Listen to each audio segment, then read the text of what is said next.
Hello guys, তোমাদের সাথে share করি আরও একটা নিউ মিনি ভ্লগ।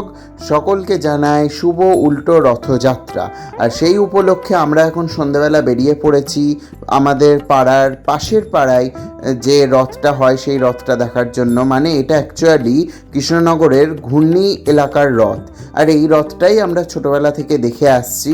আর আমরা এখানে পৌঁছেও গেছি, তোমরা দেখতেই পাচ্ছ। দাদা একটু নমস্কার করলো, আমার হয়ে গেছে, ওই জন্য আমি একটু ওর ভিডিওটা করছি যে ও নমস্কার করছে, ওর যেটা আর কি সবাই করে অ্যাকচুয়ালি। আর এই দেখতেই পাচ্ছ রথটা খুব যে বড় তা নয়, কিন্তু রথটা অপূর্ব সুন্দর সাজায় আজকের দিনে, মানে দুটো দিনেই। আর অপূর্ব সুন্দর লাগে জগন্নাথ দেবকে। আর দেখতেই পাচ্ছ ইতিমধ্যে বৃষ্টি আরম্ভ হয়ে গেছে, মানে খুব হালকা বৃষ্টি পড়ছে, সবাই ছাতা নিয়ে বেরিয়েছে। কিন্তু মেলা ঘোরা ইজ মাস্ট, সবাই মেলা ঘুরবেই, কারণ এইবার না ঘুরতে পারলে আবার পরের বার।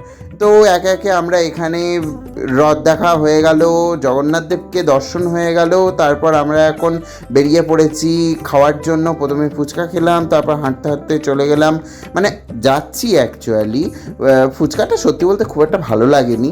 আর মানে কি আর বলবো, মানে রথের মেলায় তাও আবার অনেকটাই শেষের দিকে আমরা গিয়েছি, প্রায় তখন 7:30টার ওপরে বাজে 8টা। তখন সেই খেয়ে আমরা চলে গেলাম মিষ্টির দোকানে জিলাপি কেনার জন্য, কারণ ওই স্টলে যে জিলাপিগুলো বিক্রি হচ্ছিল সেই জিলাপিগুলো দেখে অতটা মন ভরলো না আমাদের। ওই জন্য আমরা একদম দৌড়ে মিষ্টির দোকানে চলে এলাম। এখান থেকে স্পেশাল বলা খুবই ভুল, স্পেশাল নয়, মানে ওই তৈরি হচ্ছে জিলিপি, সেগুলো একদম দেখে চিনে আমার মা কিনবে। আমার মা বা দিদা যাই বলো, এরা ওই স্টলের জিলিপি খুব একটা পছন্দ করলো না বলেই আমরা এখানে আসলাম। যাই হোক, আমাদের নেওয়া হয়ে গেছে বাড়ির জন্য জিলাপি। এখানে আর খেলাম না, অনেকটাই রাত হয়ে গেছে, ওই জন্য দাদা সব প্যাকেট করে নিল। আর লাস্টে একটু পাঁপড় ভাজা কিনলাম, পাঁপড় ভাজা না খেলে তো রথের মেলা কমপ্লিটই হলো না আমাদের।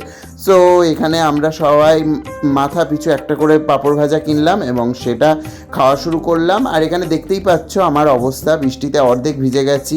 তো আজকের দিনটা এইভাবেই কাটলো, আজকের দিন নয়, আজকে সন্ধেবেলাটা আমাদের এইভাবেই কাটলো। তোমাদের কেমন কাটলো তোমরা প্লিজ কমেন্টে বলো। Bye bye.